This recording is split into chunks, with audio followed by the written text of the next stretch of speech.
Bem-vindo, Thiago. O palco é seu. Oi, Britão. Obrigado pelo convite. É um prazer, primeiro, ser apresentado por ti num evento desse, nos grandes nomes que a gente se inspira, lê. Acho que talvez esse seja o evento com a maior quantidade de estrelas da área de InfoSec brasileira que a gente tem hoje. É um prazer muito grande estar aqui. E em breve a gente vai estar junto aí nos eventos presenciais para tomar aquela Coca-Cola, dar aquele abraço, dar muita risada, comer churrasco e se divertir, que é o principal dentro dos eventos.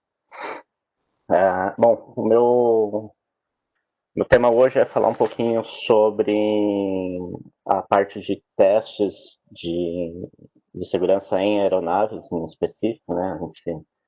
O Marcelo comentou um pouco que vocês vão participar de um sorteio de um RASP. Eu espero que quem ganhe o RASP não tente fazer isso em casa. Vale aquela legenda, somos profissionais altamente qualificados, não tente isso sem autorização, porque pode dar ruim. Para quem. Vocês estão vendo minha tela, tudo certinho aí, antes de mais nada? Tá sim, tá ótimo aqui. Tá ótimo, maravilha. Para quem ainda não me conhece, eu já estou na área há um tempinho, mais ou menos uns 20 anos, na área de segurança em específico. Comecei montando o computador, indo para a área de redes e hoje, na verdade, nos últimos 8 anos, eu estou focado só na área de inteligência cibernética, a minha parte investigativa também. Sou professor de algumas pós-graduações aqui em São Paulo, participo de eventos aí, como você falou, sobre arroz de festa em evento, falou que tem evento, eu tô lá. Já palestrei em vários aqui pelo país, estou me aventurando em alguns fora, como o evento da SANS, a CoronaCon que teve esse ano, para arrecadar fundos para a Cruz Vermelha na Espanha, a 8.8 Andina, enfim, Quixote do Sharp, Lê, H2HC, enfim. Sou membro da GATCIA, faço parte da organização da Security Besides aqui em São Paulo. Quem não conhece o evento, vale a pena conhecer.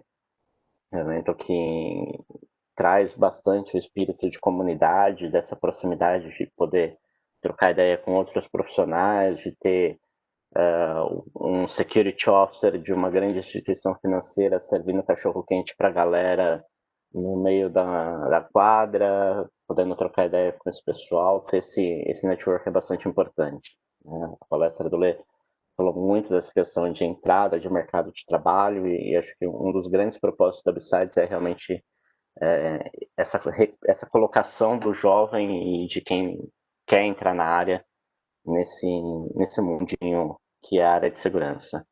Recentemente eu virei mentor do Cybersecurity Girls, que é um grupo focado em colocar mulheres na área de segurança.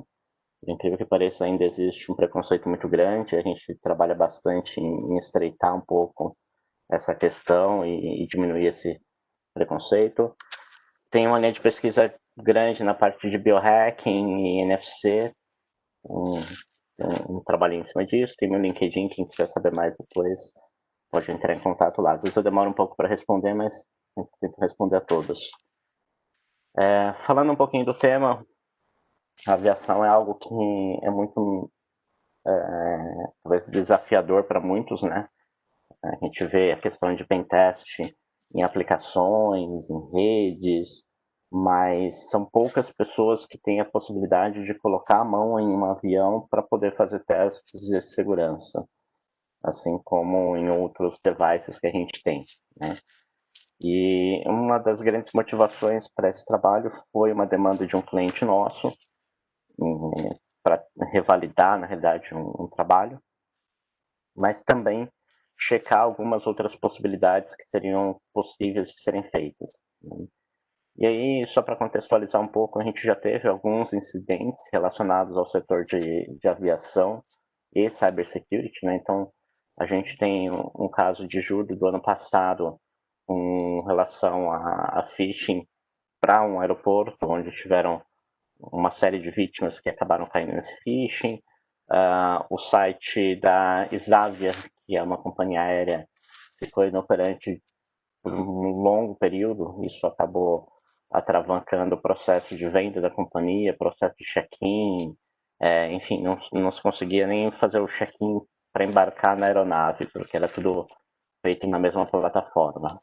Tá? Um outro incidente, esse um pouco mais sensível, né, que foi um ataque onde alguns ativistas sobrevoaram um aeroporto em Heathrow com drones e isso acabou interrompendo o tráfego aéreo na região.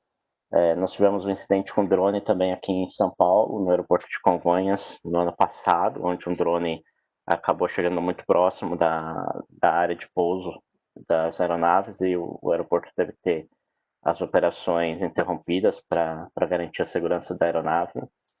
E nesse caso foi interessante porque eles acabaram até acionando aí a polícia de Londres, no caso. Ela acabou usando um jamming de sinal para derrubar o drone. Né? Então foi um contra-ataque utilizado aí para acabar derrubando o drone, já que não sabia de onde ele havia sido lançado, nem quem estava controlando ele. Na Rússia teve um outro incidente, né, na realidade na Rússia não, em Israel, com a partir de jamming de GPS, e aí é algo que impacta também a questão de pouso e decolagem de aeronaves, porque interferem na geolocalização da pista e de altitude, longitude que está uma aeronave. A gente pode até acabar ocasionando um desastre aéreo com um ataque nesse sentido. Né? Então essas foram algumas das motivações. E aí a nossa demanda foi basicamente validar o que o Rubens Santamaro está apresentando na DEFCON de 2018, numa palestra chamada Last Call for SATCOM. Essa palestra já está disponível no YouTube, tem o paper dele, é um paper bem bacana. E basicamente foi um audit total no Wi-Fi da aeronave, onde ele conseguiu inclusive comprometer o firmware do access point que provê o Wi-Fi dentro da aeronave. Então, o nosso cliente pediu para a gente revalidar se essa técnica era possível de ser replicada, se o fabricante havia aplicado as correções, tendo em vista que utilizava o mesmo device, e também testar outros vetores de ataque, no sentido de tentar alcançar algumas linhas de conexão dentro da aeronave. Então, a primeira delas era testar o Wi-Fi que é disponível para a tripulação e passageiros. A gente tem uma outra conectividade disso com um sistema de entretenimento e mídia, que é aquela partezinha de você ver o mapinha de onde o avião está, questão de filmes, jogos e tudo mais. E a parte mais crítica, né, que seria a nossa terceira fase do teste, que é a parte de sistemas de bordo. Né? Então já seria entrar para um ataque dentro da cabine propriamente dita. Então essas foram as três grandes fases definidas dentro do teste. Nós acabamos avançando em alguma delas e tem algumas partes ainda aí que não foram validadas que eu vou comentar mais adiante. Tá? Para vocês entenderem um pouquinho, acho que poucas pessoas, como eu comentei, têm noção de como que funciona a parte de radiocomunicação e de internet dentro de uma aeronave. Mas hoje uma aeronave, ela, por padrão, ela se comunica com o solo, né? Com as torres, com sistemas de meteorologia, com os radares, a parte de comunicação através de radiofrequência. Então existe toda uma interconexão desses devices utilizando sinais padrões de radiofrequência. E isso está sendo migrado para algo que é uma interconectividade utilizando rede IP. E aí sim já envolve a comunicação com satélites e é o que realmente provê hoje a internet dentro da aeronave. Isso para a gente é bom, por conta que já é uma tecnologia bastante explorada e bastante difundida, mas é ruim pelo fato de que todos os ataques possíveis em uma rede IP, ele teoricamente ele pode ser replicado em cima desse ambiente, caso não tenha as devidas proteções. Então, já que tudo isso fala TCP/IP e outros protocolos dentro da camada IP, você pode replicar qualquer tipo de ataque, seja uma negação de serviço, seja ARP spoofing, DNS spoofing, enfim, tudo isso acaba sendo possível de ser explorado. Tá? O cenário que nós avaliamos foi exatamente esse, então já era uma aeronave que ela provia de uma conectividade já através de IP. Mesmo as aeronaves que têm esse tipo de conectividade, ela tem como backup esse cenário anterior, para caso a comunicação IP falhe, né? Então ela não perde a comunicação com o solo, por exemplo, se ela tiver uma negação de serviço no rádio que fala IP. Ela vai simplesmente chavear isso para radiofrequência e vai seguir o fluxo normal. Tá? Isso para a gente acaba dando algumas possibilidades de ataque. Né? E quando a gente fala em ataque dentro de uma aeronave, principalmente, a gente tem que pensar num cenário que a largura de banda, principalmente dentro da aeronave, ela é muito pequena. Né? Hoje uma aeronave, ela em média, depende do fabricante, obviamente, mas ela sai com um link de 5 a 10 megas para a aeronave como um todo. Né? O que é ótimo, tendo em vista que aqui pelo Brasil a gente tem cidades que nem tem essa disponibilidade de banda, mas para toda a aeronave acaba sendo um valor extremamente baixo, tendo em vista que você acaba compartilhando isso com uma série de outros recursos. Um dos testes que nós pensamos foi na questão de negação de serviço. Ou seja, daria para a gente usar a aeronave para fazer uma negação de serviço em solo, ou vice-versa, né? A gente poderia, de repente, de solo, prover uma negação de serviço para o Wi-Fi de bordo e derrubar a questão da banda dentro da aeronave. Se eu for para uma aeronave só, isso é bem tranquilo, porque 5 megas, vamos por 10 megas de banda, é algo hoje extremamente tranquilo de fazer uma negação de serviço, não precisa nem ser um DDoS, um DOS tradicional, já conseguiria exaurir os recursos dessa banda, caso, obviamente, não tivesse os controles aplicados. Mas o grande vetor nosso foi pensar em usar a aeronave para fazer um DDoS em solo, né?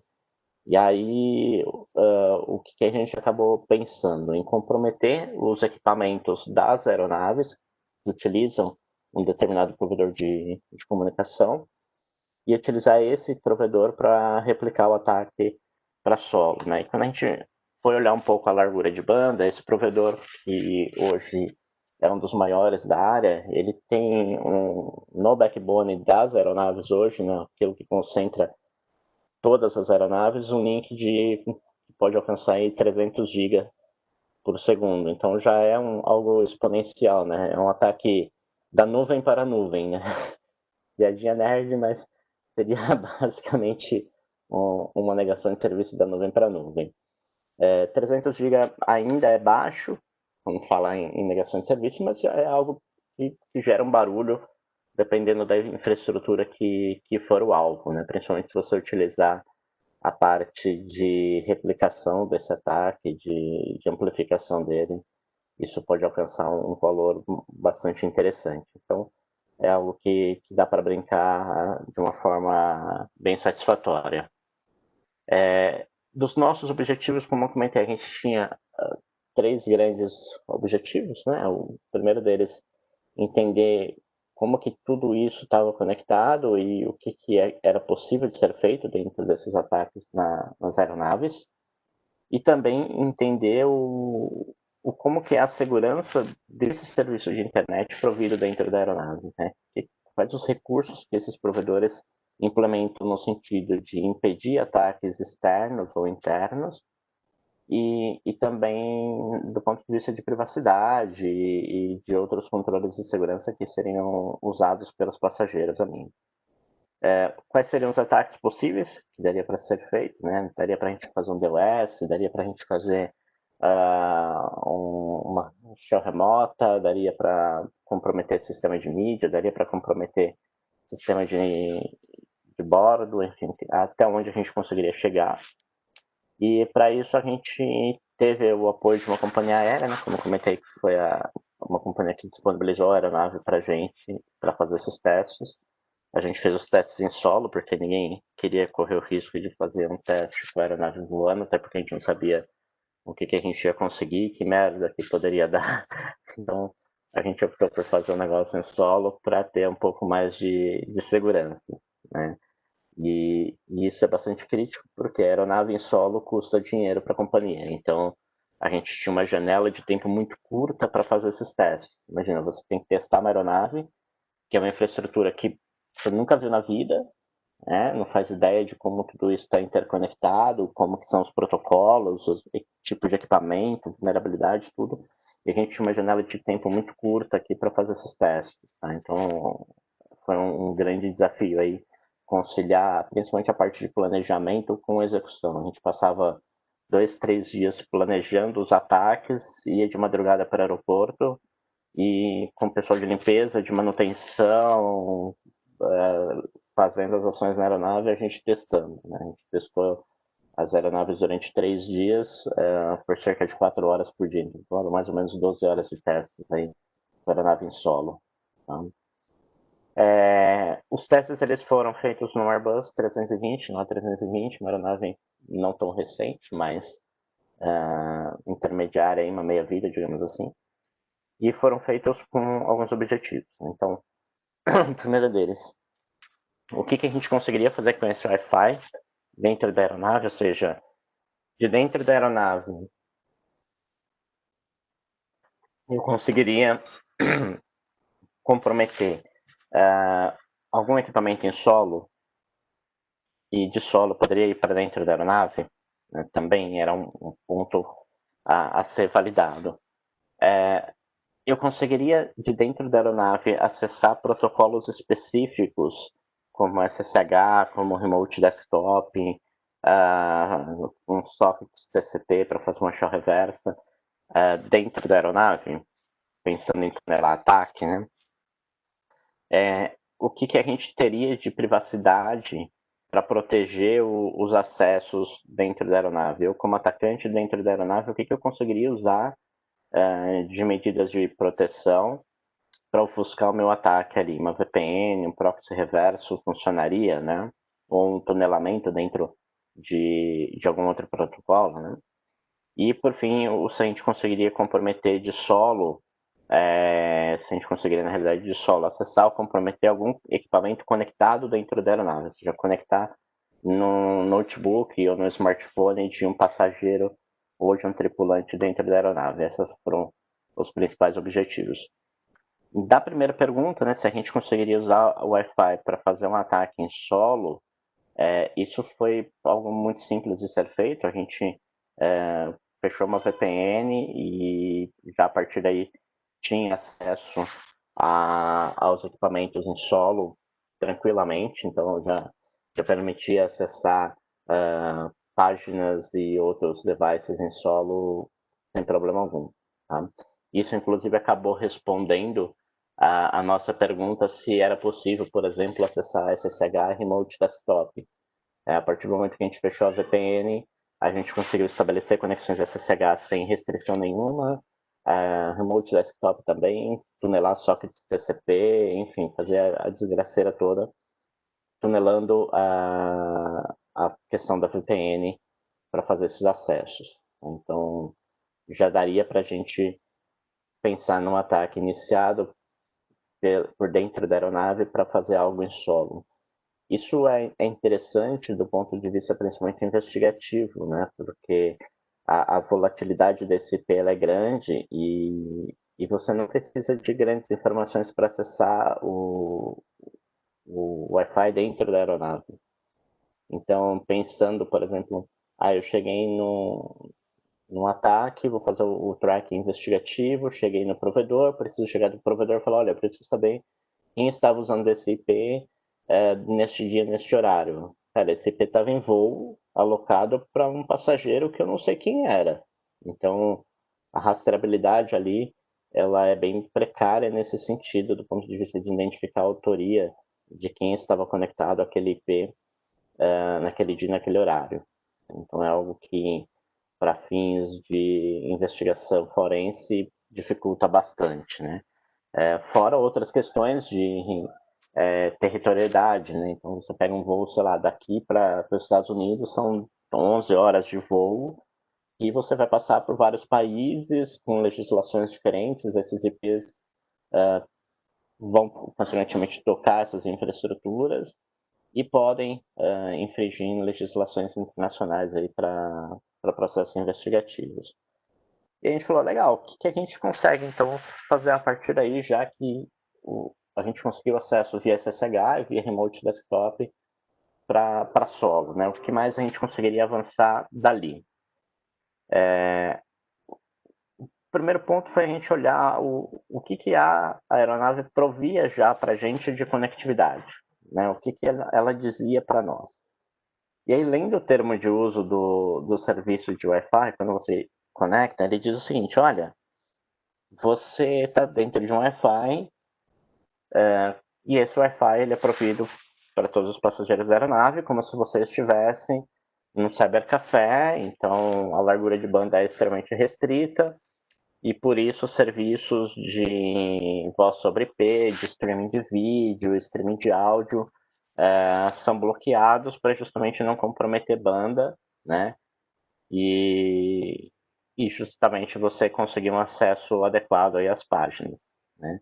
E no segundo item, logo abaixo, numa pergunta que vem no termo de uso, é o quão seguro é essa conexão, né? E aí o provedor diz o seguinte, olha, essa Wi-Fi que eu forneço, ela é comparada a uma Wi-Fi pública, de um café, de uma livraria, de um hotel.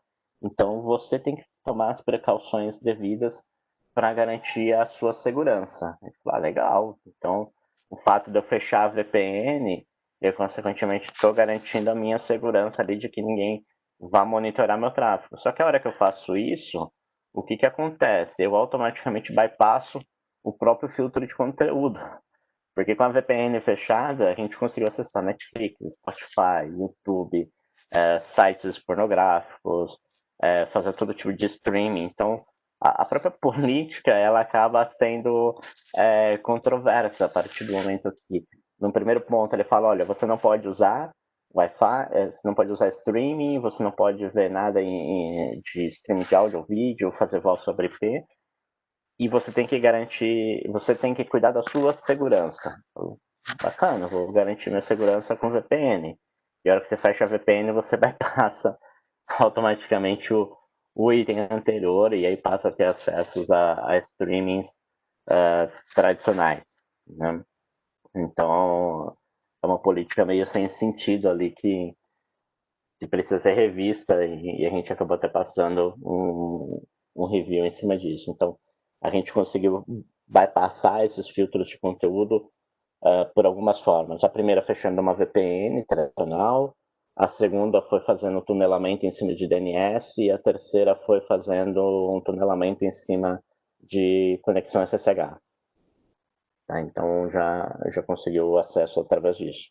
O próprio Remote Desktop também daria, gerava um pouquinho mais de gargalo, né?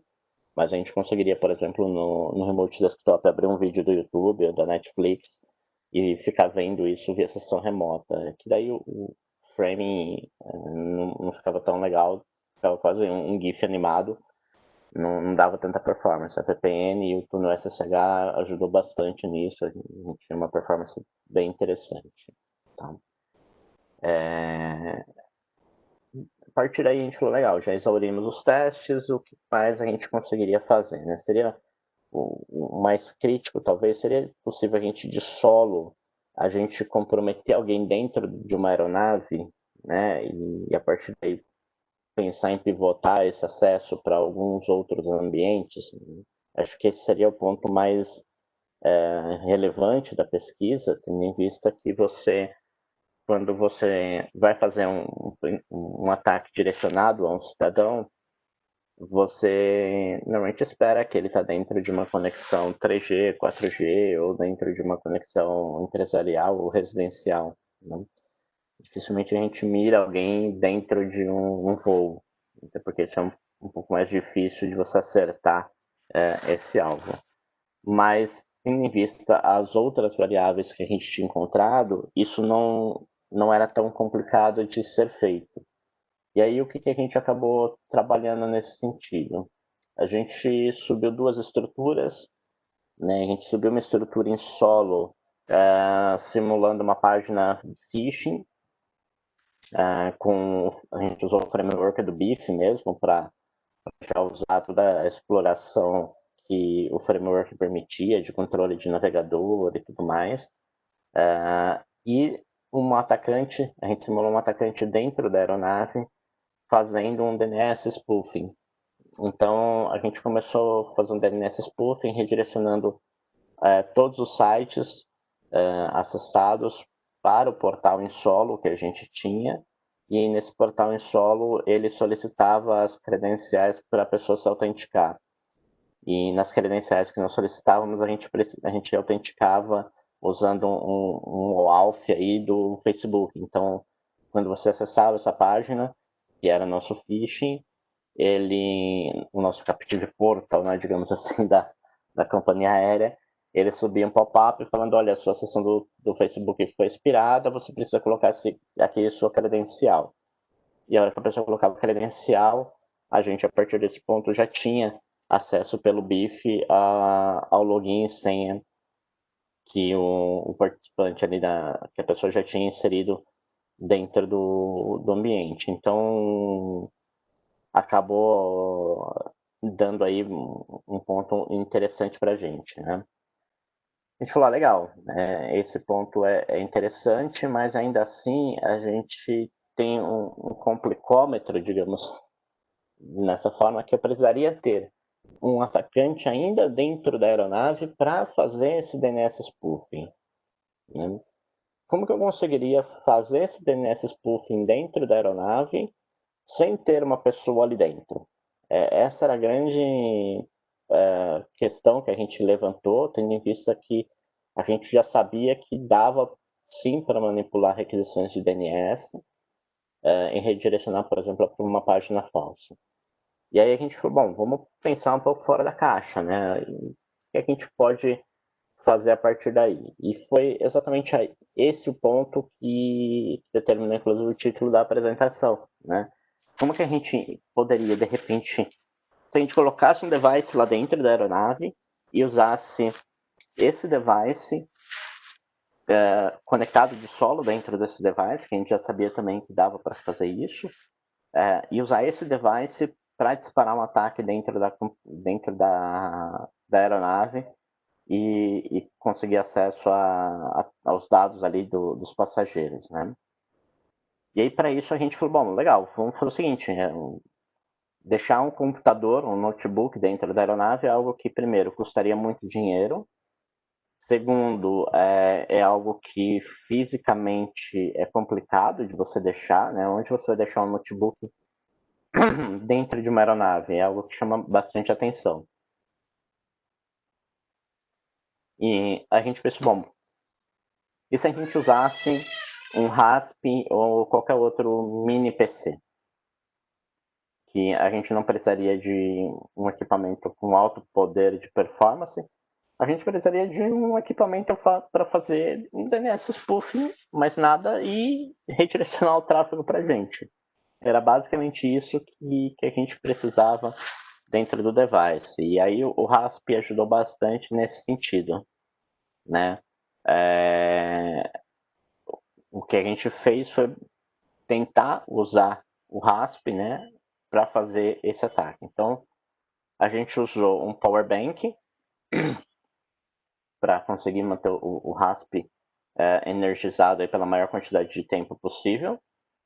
A gente usou um RASP 3B+, que já vem com Wi-Fi, e a gente usou um dongle Wi-Fi também em paralelo ali para conseguir uma segunda rede, tendo em vista que a minha primeira interface estava conectada no Wi-Fi da aeronave, e a segunda interface a gente usava ela para fazer os ataques e não comprometer a minha própria conectividade, né? Então, meio que acabou seguindo ali uma contingência.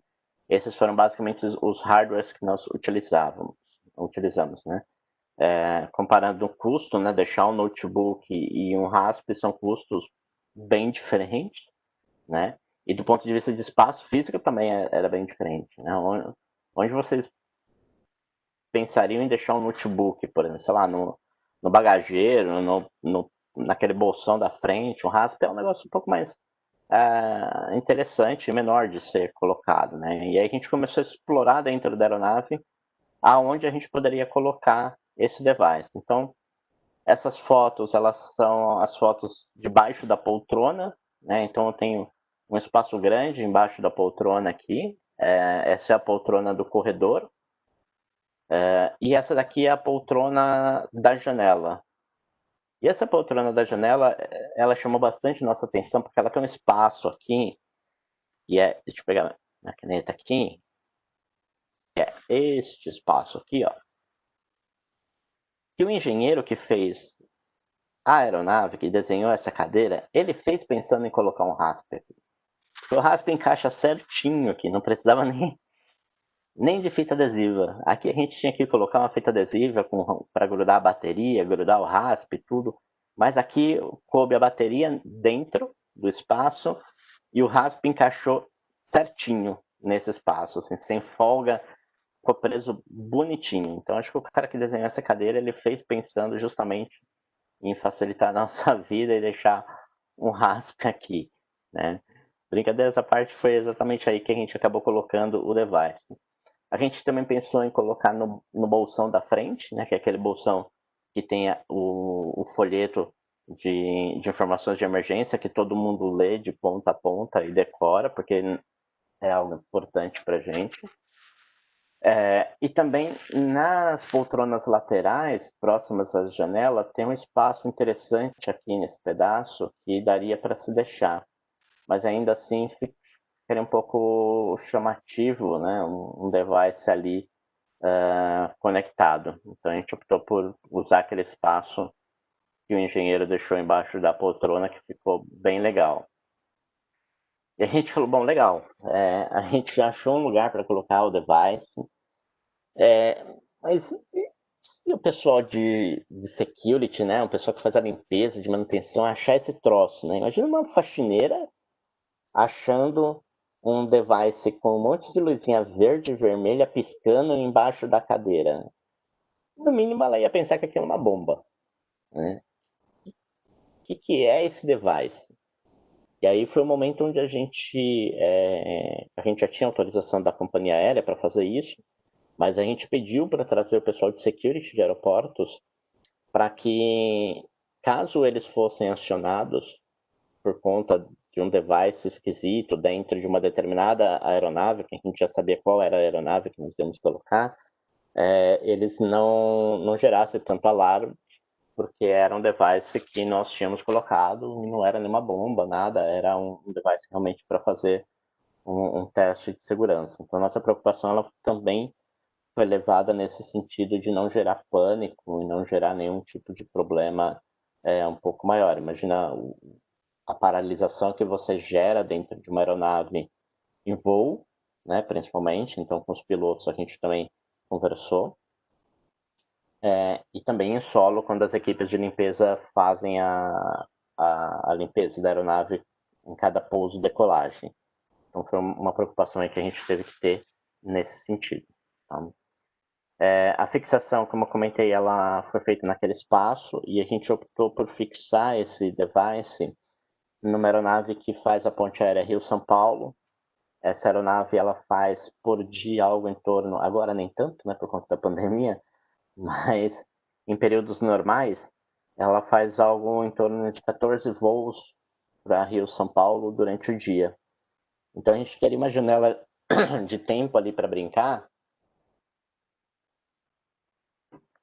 de algo próximo de 12 horas, o que é um tempo bastante interessante, tendo em vista a quantidade de passageiros que a gente tinha também. Né? O tempo para cada passageiro é curto, né? É um voo de 45 minutos, mas a quantidade de vítimas a serem alcançadas ela é maior.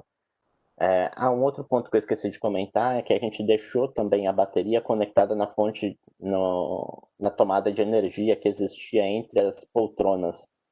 Então a gente não tinha um problema de acabar a energia do power bank, porque ele automaticamente era energizado a hora que a aeronave subia. Na verdade, a hora que ela ligava o APU, né, que é a parte de energia da aeronave, nosso powerbank era recarregado, então dava até para manter mais de 12 horas ali, caso fosse necessário. Mas o nosso período de teste foi durante esse dia, né? Foram 12 horas de testes. A nossa maior surpresa nesse período foi que, no seguinte, foram 14 pousos e decolagens. 14 vezes que esta aeronave passou por uma mini inspeção pela equipe de limpeza, pela equipe de manutenção, por tripulação, por uma série de passageiros. E nosso device não foi detectado nenhuma vez durante este período. Então, assim, isso ajudou, inclusive, a rever processos dentro da própria companhia.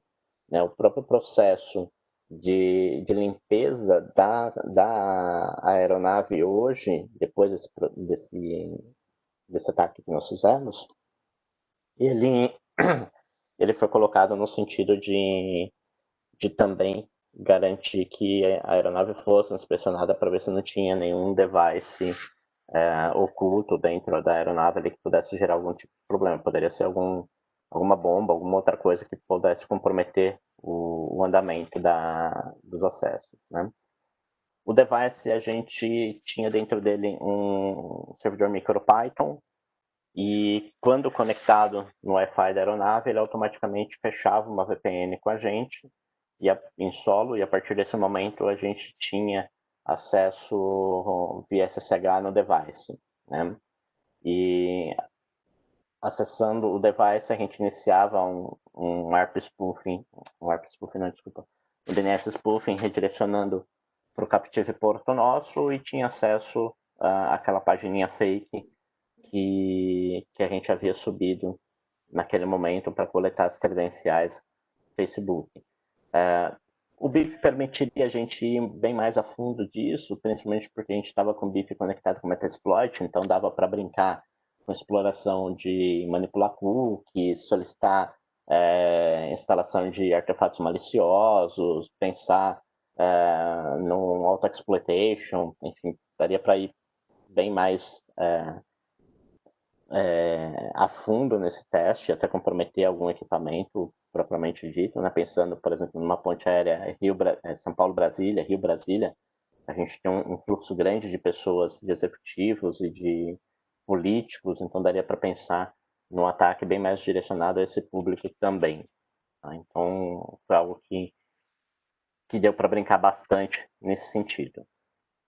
O que a gente percebeu também, e como comentei, não foi os ataques primeiro, eles não foram bloqueados, então o rádio ele permitiu a gente fazer DNS spoofing, permitiu a gente fazer ARP spoofing, não teve nenhuma proteção nesse sentido. Quando a gente fez os tunelamentos também, a empresa que provia o acesso de internet, ela não nos bloqueou em nenhum momento, né? E quando questionado se eles tiveram visto algum tipo de movimentação esquisita dentro da aeronave, alguma manipulação de tráfego, eles disseram, não ocorreu nada aqui. A gente questionou, mas vocês monitoram se tem algum tipo de atividade ilícita? A gente monitora. Então, cara, seu monitoramento precisa ser melhorado porque a gente fez bastante coisa nessa rede e ele não foi sentido em nenhum momento pelas suas infraestruturas aí de detecção, seja um IDS, um IPS, ou qualquer outro tipo de filtro de conteúdo, né? O próprio proxy foi bypassado na parte de web content. O que chamou um pouco a atenção nossa na questão do rádio em específico também foi que o rádio, quando ele era carregado, né, quando ele ficava up para a gente, ele subia basicamente 3 redes. A aeronave ela tinha 3 rádios distribuídos para conseguir alcançar toda a cobertura dentro da aeronave, né, da cabine até a parte traseira. E cada um desses rádios subia 3 redes distintas. Uma delas com BSSI oculto e 2 delas disponíveis. Tá? Então, isso permitia a gente, por exemplo, nessa rede aberta, que é essa rede open que a gente tem aqui Nós tínhamos a rede que era o hotspot tradicional, né, que você entra para entrar e fazer os acessos normais do Wi-Fi. A gente tinha uma segunda rede, que é essa Cryotone, que é uma rede que depois a gente pesquisando, a gente ficou sabendo que era uma rede usada pela tripulação, então é uma rede que ela não é cobrada, né, como um acesso de internet dentro da aeronave, ele é cobrado o acesso. Essa rede ela é free, só que ela é uma rede com WPA2. A gente sabe que dá para quebrar WPA2, tem uma série de ataques e daria para avançar nesse sentido. Esse é um ataque que a gente não realizou, dada a janela de tempo, mas a gente sabe que ele seria efetivo em algum momento. Era questão de tempo só a gente coletar o tráfego e fazer o brute force. E a terceira rede, que é a rede com viés SSID oculto, também lendo documentações, a gente identificou que era uma rede utilizada para law enforcement. Então, a legislação americana, ela na verdade, ela prevê que as aeronaves que provêm acesso à internet, elas tenham uma rede exclusiva para agentes da lei se conectarem e fazer os acessos e investigações em voo, caso seja necessário. Tá? O que a gente não testou desse ambiente? A gente não tentou comprometer essas duas redes, né, tanto a com BSSID oculto, que é a do law enforcement, quanto a rede de tripulação, dado o tempo que a gente tinha, não foi possível. Mas tendo em vista que as duas usam WPA2, isso era questão de tempo para ser acessado. A gente já sabia que elas não tinham restrições de IP, nem restrição de MAC, nenhum outro tipo de controle, com 802.1x ou algo do gênero. A gente não tentou manipular dados da aeronave desse tráfego de modo a comprometer os dados de voo, ou seja, a gente sabia que os dados de telemetria, por exemplo, vinham para esse Wi-Fi por conta que a aeronave, a companhia aérea disponibilizava um portal que você poderia ver onde o avião estava no mapa, a altitude dele, velocidade. Então, de alguma forma, os dados de telemetria da cabine vinham para esse sistema, mas a gente não chegou a avançar para ver se esse fluxo ele seria só out do sistema de telemetria, né? Eu não conseguiria entrar nesse sistema. Mas minimamente eu conseguiria manipular esses dados em vista que não era HTTPS. Então a gente poderia interceptar esse tráfego no meio do caminho, fazer uma in the middle e falar que a aeronave está indo, sei lá, para o México ou para a Rússia, quando ela na realidade está indo para os Estados Unidos. Né? Daria para a gente mudar essa localização dentro do tráfego HTTP que seria exibido na console para os passageiros. Tá? A gente também não avançou na movimentação lateral quando o ataque foi feito em solo, ou seja, a partir do momento que a gente conseguiu a credencial de solo através do RASP de um passageiro dentro da aeronave, a gente poderia comprometer esse equipamento e usar esse equipamento para fazer um pivoting para toda a infraestrutura dentro da aeronave. A gente não chegou nesse ponto porque a gente não sabia quem era o passageiro ali e ia incorrer numa questão ilícita, e então a gente optou por não avançar nesse sentido. Tá? E a gente também não foi a fundo na questão dos sistemas de entretenimento da aeronave, de modo a tentar mudar títulos de vídeo, manipular alguma coisa dentro do sistema de entretenimento, e nem para os dados de controle de voo. Né? Aquilo que já a cabine a gente acabou não indo, isso ficou para uma segunda fase dos testes, a gente avançar para essa frente. Os outros testes que também não foram feitos foi na parte de manipulação do tráfego, da comunicação com o solo. Então, como comentei, a aeronave ela conversa com o solo por radiofrequência, então ela passa os dados de altitude, longitude, e quando analisados esses dados, eles não têm nenhum tipo de criptografia, então, pensando se a gente conseguisse comprometer a cabine, teoricamente seria possível também manipular esses dados e mandar para solo informações imprecisas, tá? Ou o inverso, de repente a informação que vem de solo para a cabine a gente tentar manipular. Isso também está para uma segunda fase, a gente avançar nesse modelo, que é exatamente esse pivot aqui, né? O que a gente atacou foi esta. Opa. esta parte aqui, né, que é justamente a parte de passageiros, e um pedacinho desse trecho aqui, que foi a parte de internet, o onboarding e a parte de device. Então a gente percebe que existe uma comunicação aqui com o sistema de entretenimento para trazer os dados de telemetria, e isso tudo também tem comunicação com os dados de cabine e controle de voo. Então, aqui eu tenho acesso a funções administrativas, funções de cabine, suporte, poderia, por exemplo, forçar uma manutenção ou mudar dados de manutenção, mas o mais crítico realmente é este trecho aqui, que seria o sistema de controle da aeronave. Esse seria a nossa cereja do bolo. E isso tudo, digamos, daqui para cá, está numa segunda fase para a gente avaliar e tentar avançar nesse pivot. Mas o fato é que existe uma interconectividade entre eles aqui, que é o que a gente vai tentar avançar nos testes. Um ponto que ficou aí just for fun é que, como nós nunca tínhamos testado uma aeronave, a gente teve um dia de aula junto com os engenheiros das aeronaves para entender como que era a comunicação, como que esses devices são interconectados. E aí eu perguntei para o engenheiro, falei assim, cara, aquela placa USB que tem na aeronave para carregar o celular, ela é só ativar os pinos de energia, né? Só tem os pinos para a gente carregar efetivamente o celular. Não tem os pinos de dados, né? E aí a resposta dele foi, não, Thiago, a gente tem os pinos de dados ligados, mas eles são desativados via software. E eu falei, tá, né?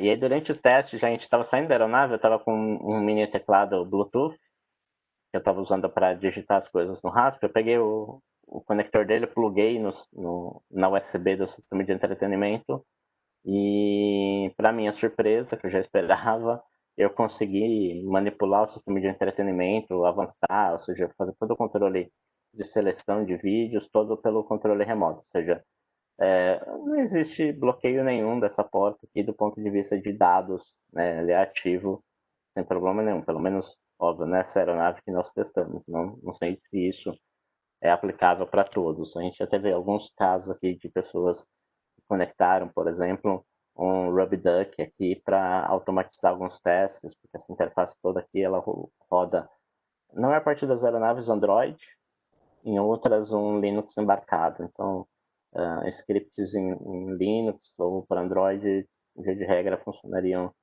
sem problemas aqui. Então, acho que era isso que eu tinha para falar. Deixa eu ver se tem mais algum slide. Não, era basicamente esse o material que eu tinha para passar para vocês. Acho que eu passei um pouquinho do tempo só, para não ter comprometido o restante e ter corrido com o final. Então, quem quiser depois conversar comigo, tem meus contatos aí, tem o LinkedIn. Eu vi que muitos questionaram no começo a questão de entrar no mercado para vagas e tudo mais. A gente está com vagas em aberto, então entre em contato comigo, quem estiver interessado para mandar o currículo e a gente poder conversar a respeito disso, ok? Obrigado, pessoal. Um bom dia aí a todos. Nelson, Marcelo. Calma que tu não vai sair ileso não, rapaz. Calma aí, pô. Calma aí que tem coisa ainda aqui. Primeiro, queria te agradecer. Eu não podia esperar menos de você, cara. Foi fantástica. Eu estava nessa apresentação que você falou do Rubens Santa Marta. A gente estava lá na Defco, a gente viu essa apresentação. Eu não lembro se foi na Defco ou se foi na Black Hat, cara. Mas eu sei que a gente estava Foi junto na lá. Defcon. Foi na Defco, né? Foi. Beleza. Deixa eu te falar, tem algumas perguntas aqui, ó. Vamos nessa, Marcelo? Vamos fazer aquela dobradinha? Eu vou começar aqui, ó, com Lúcio Chagas, tá? Ele menciona aqui o seguinte: Tiago, recentemente a Força Aérea dos Estados Unidos criou o Space Security Challenge 2020, que tinha como objetivo principal o owning de um satélite de comunicações. Acompanhou o tal evento? Acha possível a manipulação de telemetria das aeronaves assim? Cara, eu não acompanhei o evento, infelizmente, mas eu acredito que seja sim possível de manipular estes dados, tendo em vista que a gente está falando realmente de um sistema que é computacional e que dá para a gente brincar bastante ali.